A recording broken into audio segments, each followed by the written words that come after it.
The day before I had my daughter, I had some blood work done, and they explained that I had a syndrome called the HELP syndrome. Her liver was unable to clot blood. Her lungs were unable to breathe without the help of machines. Her kidneys had failed. If it weren't for the blood on the shelves, Erin would have had no chance to survive. For the first 24 hours, the need was constant. As soon as one bag of blood or platelets or plasma was empty, it had to be replaced with another.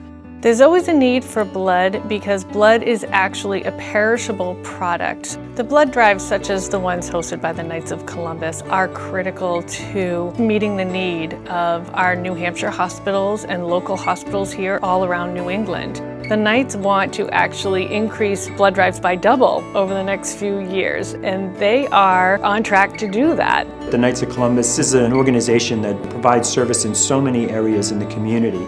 And actually, the Knights of Columbus was the first organization to ever sponsor a blood drive.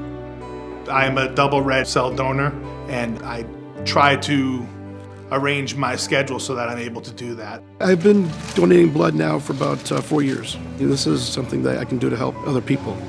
You just never know who in your world is going to need blood. It could be your son, it could be your daughter, it could be your next door neighbor, your mother, your father, or even yourself. And for that reason, every donor, every person should consider it if they can. I've been giving blood since I've been a senior in high school, and probably over the years I think I've given about 2 or 3 gallons actually. So I just know that the Red Cross, the blood supply is something that's really important, not only for me and my family, but just for the community in general.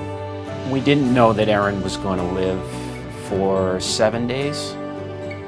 I remember that number because I came home from the hospital 5 days after she got sick, and it was the first time I had seen James since Bridget was born. That moment was so huge because I remember that was the first time I had ever had to really lie to my son.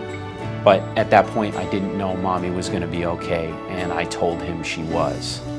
We're just a little family and didn't expect this to happen. And it did, and thankfully the outcome was very good, and I can still be a mom. When I walk into a blood drive, I get a feeling of gratefulness that these people are saving lives and that I was one of those persons that they saved, and that the blood is very, very important. I feel very lucky to have a second shot with Erin. While she was sick, there was a lot of things that I thought about that I would have done differently had I known that that moment was coming. It's easy to take your significant other for granted sometimes, but now I have a second chance to say the things that I didn't say when I should have said them, and just to be a better man for my family. I think that if somebody was afraid of giving blood, that all they need to do is just give it one try, and then it would change their whole life. Now that I've had a personal experience with it and I see how profound the difference could be in somebody's life, it's become important to me to donate as much as I can. Just to take that hour once every 8 weeks. It's only an hour.